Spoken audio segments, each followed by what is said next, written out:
उस समय बांध की पानी रोक दें और जो धान की फसल है ये नष्ट हो जाए, धान की फसल नष्ट हो जाए, क्योंकि पानी नहीं मिलेगा तो धान की फसल बर्बाद हो जाएगी। और उस पानी को रोके रखें, और जब ये पानी जाएगा, ठंडी का दिन आएगा, अक्टूबर नवंबर आएगा, तो गेहूं बोने का टाइम आता है, गेहूं को ज्यादा पानी देंगे तब नष्ट हो जाएगा, तो उस समय पनिया छोड़ दे, धान को सुखा के मुआ दे, गेहूं को भिगा के खत्म कर दे। हमारा इंटेलिजेंस फेल्योर था यहाँ पर। हम लोग को पता था कि पाकिस्तान के बलूचिस्तान में ट्रेन हाईजैक हुई है, पाकिस्तान इसका ध्यान भटकाने के लिए, अपने फेल्योर को छुपाने के लिए कुछ ना कुछ चीज़ों को करेगा, फिर भी हम लोग ने इसे इग्नोर किया। हालिया में रावलपिंडी में जो इसने बयान दिया था आसिम मुनीर की, हम अलग हैं, हम दुनिया को बताएंगे कि हम मुस्लिम बाकियों से अलग हैं, ये बात हकीकत है कि हम इंडियन मुसलमानों से तुम्हारा कोई तुलना ही नहीं है, क्योंकि शेर और सुअर में कोई तुलना नहीं होता है। इसके अलावा टेरिफ वार भी चल रहा था, इसे भी हमारी इंटेलिजेंस एजेंसियों ने उतना ध्यान से नहीं दिया। हालांकि लास्ट मोमेंट पर इंटेलिजेंस ने कहा था कि अप्रैल के दूसरे सप्ताह में हमला हो सकता है।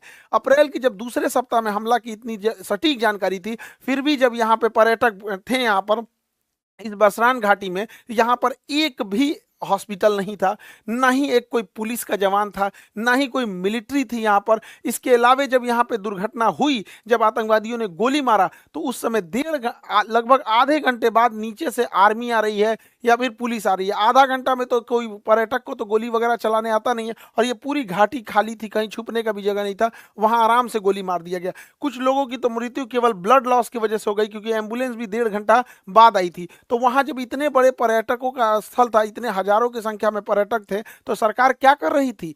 आखिर इतना इंटेलिजेंस मिलने के बाद भी अगर ये आपका भी फेल्योर है, तो सरकार कितने लोगों को सस्पेंड की? हालांकि गवर्नमेंट कई बार क्या होता है, ऐसे लोगों में सस्पेंड नहीं करती, क्योंकि गवर्नमेंट का गलती उजागर हो जाती है। लेकिन आपका गलती उजागर ना हो, इसके लिए आप किसी को सस्पेंड नहीं कीजिएगा, तो आगे फिर ऐसी घटनाएं होंगी यहाँ पर, और इस घटनाओं को ये सब फिर से दोहराएंगे सब। देखिए, इसमें करना क्या चाहिए, बिना लोकल के सपोर्ट के ये नहीं हुआ होगा। तो जो लोकल इनके स्पाई के रूप में काम कर रहे थे, उन्हें सेना जो है पब्लिकली सजा दे, सबके सामने जितनी कठोर सजा हो सकती है उतनी कठोर सजा दो। लेकिन वैसे कश्मीरी जिन्होंने पूरे तन मन से भारत के लिए अपना जान तक इन्होंने निछावर कर दिया, ऐसे कश्मीरी का रेस्पेक्ट होना चाहिए, चाहे वो कोई भी कश्मीरी भाई हो, चाहे वो नजाकत अली हो जो टूरिस्ट गाइड का काम कर रहे थे, लगभग 11 लोगों को बचाएं, चाहे वो माजिद खान ड्राइवर हैं जिन्होंने लगभग 6 लोगों को बचाया, चाहे सैयद हुसैन आबिद हो जो लड़ते लड़ते शहीद हो गए, आतंकवादियों से M4 राइफल छीन लिए, ऐसे लोगों का भी सम्मान होना चाहिए। हालांकि मीडिया में ये सब चीज़ों को दब गए हैं, क्योंकि जब ये दिखाएंगे तो पाकिस्तानियों का भी मनोबल टूटेगा। पहले ऐसे लगता था पाकिस्तानियों को न कि कश्मीर के सारे लोग पाकिस्तान का साथ देंगे, अब ऐसा नहीं है। अब तो महाराष्ट्र सरकार का भी धन्यवाद देते हैं, एकनाथ शिंदे जी का, जिन्होंने ऐलान किया है कुछ पुरस्कार राशि देने के लिए ऐसे परिवार को, और इनका टूटा हुआ मकान भी बनाने की वो बात कहे हैं। देखिए, इस बार का मामला थोड़ा अलग था। जब ये हमला हो रहा था, तो इससे काफ़ी दूर श्रीनगर है, इससे काफ़ी दूर श्रीनगर का लाल चौक का एरिया हमेशा चहल पहल रहता है, लेकिन वो एक हफ्ते तक श्रीनगर की सड़क शटर डाउन रहा, ये दिखाने के लिए कि ये लोग इस घटना में शहीद हुए लोगों की श्रद्धांजलि दे रहे हैं। और जमा मस्जिद के इमाम ने भी पूरे खुल के मंच से भी कहा था कि इस तरह की किसी भी घटना को पाकिस्तान अगर अंजाम देता है तो इस सब चीज़ों को कभी एक्सेप्ट नहीं किया जाएगा। तो इस बार भारत में इस चीज़ों को एकता देखने को मिली है। लेकिन जो लोग इसमें शहीद हुए हैं, चाहे वो पर्यटक हैं, चाहे जो वहाँ के लोकल लोग हैं, उनको भी गवर्नमेंट को सोचना पड़ेगा। तो इनको भी कश्मीर के एरिया में कुछ बागान होंगे, जैसे ड्राई फ्रूट के बागान हो सकते हैं, केसर के हो सकते हैं, या फिर सेब के हो सकते हैं, तो गवर्नमेंट इन्हें अलॉट कर सकती है, या गवर्नमेंट इन्हें पुरस्कार दे सकती है, जिससे कि बाकी के लोग प्रेरित हो गए। कोई DM SP क्यों बनना चाहता है? क्योंकि देखता है कि समाज में उसकी इज्जत है।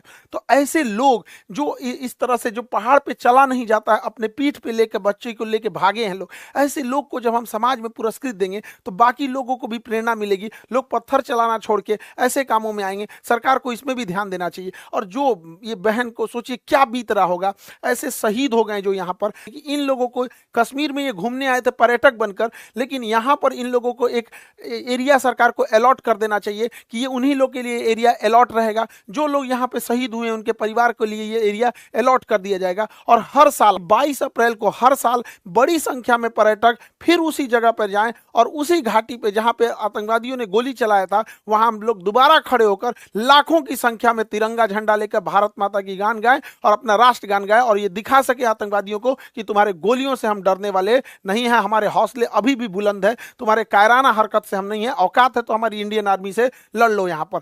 अब हम लोग को समझना पड़ेगा कि ये आतंकवादी सब चाहते क्या है, ये आतंकवादी क्या चाहते हैं। तो देखिए, ये आतंकवादी अगर चाहता तो इनको गोली मार दिया, इनकी वाइफ को भी मार सकता था, लेकिन नहीं मारा। कहा कि तुम मतलब पूछा कि हिंदू हो कि मुस्लिम हो, धर्म पूछ के मारा। ये जानता था कि ये बात जब समाज में जाएगी तो ये इन आतंकवादियों का मकसद है कि भारत को इंटरनल तोड़ दिया जाए। देखिए, एक्सटर्नल लड़ाइयां हम लड़ सकते हैं, इंटरनल टूट जाएंगे तो बड़ा मुश्किल हो जाता है। तो जानबूझ के गोली मार दिया और इन्हें छोड़ दिया ताकि समाज में ये बात फैले, ताकि एक दूसरे से नफरत बहुत ज्यादा फैले। लेकिन उसी समाज में ये नहीं जान रहा था, जैसे आबिद जैसे लोग भी थे, उसी समाज में नजाकत अली जैसे लोग भी थे जिन्होंने इन पर्यटकों को निकालने का काम किया। और इतनी बड़ी घटना में जहां पर मेजॉरिटी कम्युनिटी हिंदू है भारत में और पूछ कर कि तुम हिंदू हो कि नहीं और गोली मारा गया, फिर भी इस समाज में, इस देश में एक भी दंगा होने नहीं दिया गया, जो बताता है कि हमारा समाज, हमारी संस्कृति, हमारे भारत और सनातन संस्कृति में जो ये जो चीजें हैं, इतना इन सबों की तरह नफरती ये जो आतंकवादी बढ़ रहे हैं सब, इन सबों को तो वर्दी पहनने का भी अधिकार नहीं है। इन लोगों को बताइए धर्म जाति पूछ के कौन हत्या करता है किसी का। तो ये यही चाहता है कि हम लोग इंटरनल डिस्प्यूट में फंस जाए। दूसरा क्या चाहता है, कोई ना कोई तो इसका मकसद होगा। दूसरा ये चाहता है कश्मीर से पर्यटक हट जाए, इसीलिए ताकि कश्मीर में बेरोजगारी बढ़ जाए, महंगाई बढ़ जाए, तो युवाओं को अपनी ओर ये खींच सकता है। लेकिन हम लोगों को आगे प्रयास करना पड़ेगा और सरकार को भी, ताकि पर्यटन में कभी भी कमी आने नहीं दिया जाए। क्योंकि कश्मीर में जब से पर्यटन बढ़ा है, 370 हटा है, तो जो कश्मीरी को ये लोग 10,000 12,000 देके पत्थर चलवाते थे, आज वो कश्मीरी पर्यटक में कोई नाव ले जा रहा है, कोई गाइड बना हुआ है, कोई घोड़े से किसी को घुमा रहा है, कोई अपना वहां दुकान चला रहा है। ऐसे करके कोई भी कश्मीरी छोटा मोटा बिजनेस करके 25-30 हजार रुपया अपने कमा रहे हैं।